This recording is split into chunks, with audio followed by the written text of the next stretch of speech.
I truly believe in the very near future, data centers are going to become arguably the largest unregulated utility in the world, period, right? Because we don't have 200 gigawatts, so we're going to have to do behind the meter, and the ultimate goal isn't for them to be islands for forever. It's to integrate them with the grid. So as facilities integrate or incorporate these utility feeds, backup generation, battery and energy storage systems, BESS, which by the way at Data Center World, which is a huge topic of conversation, renewables, potentially microgrids. In your experience and what you've seen, how do these control systems help operators coordinate so many of these moving parts in real time? That's the kicker. Well, if you look at control system technology and the way it's evolved over the past, I'll say 20 years, but really, I mean, that curve is increasing, you know, the rate of capabilities. You know, what a control system actually does is that at the end of the day, it sort of integrates everything together and obviously controls and performs the closed loop control functions. And in the data center world, you know, again, this is a microcosm of what we've been doing, you know, in the utility space for, you know, 75 years or however long.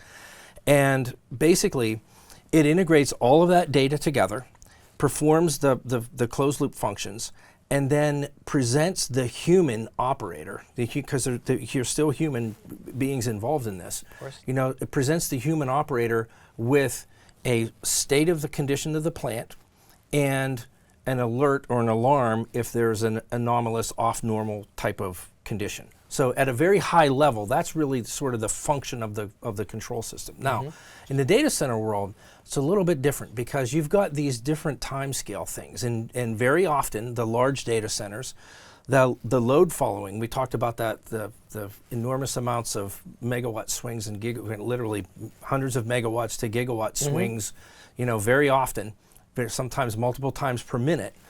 And so typically it's a battery doing something like that that's responding very quickly.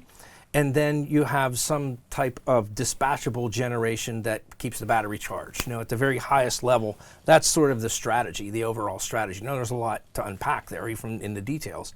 But then at the higher level, you know, you still have to have this overall view of what's happening, and you have to have a human operator presented with actionable information if there is an off-normal or an anomalous condition. So that's sort of what the role of what the control system plays. It's very helpful to get that. So it sounds like it's almost like becoming a bit of an operating system for some of the complex elements around power generation, and management, specifically for data center operators. Correct. Yes, I think that's an interesting. I never thought of it that way. That's a very interesting analogy. I like that. Yes, very much like an operating system. Yeah, and that's what Ovation. That's what Ovation effectively is, right? I've had now several conversations, and I've now had a chance to see the demo of it. But like, I'm looking at this control plane, and your team is like, yeah, Bill, we can also bring in HVAC systems, pumps, secondary technologies. There's no reason why this can't manage it. You know, connected via Modbus or your whatever communications channel you want to use.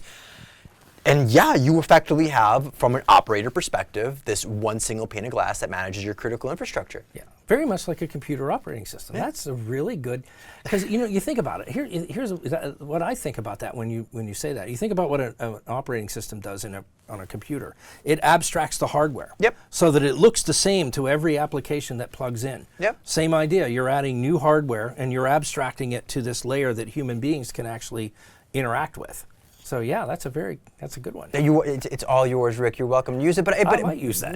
But you should, because I think the parameter, like if you go back in the old school days, let's run down this analogy. DOS, right? Remember like dirty old operating systems? Oh yeah.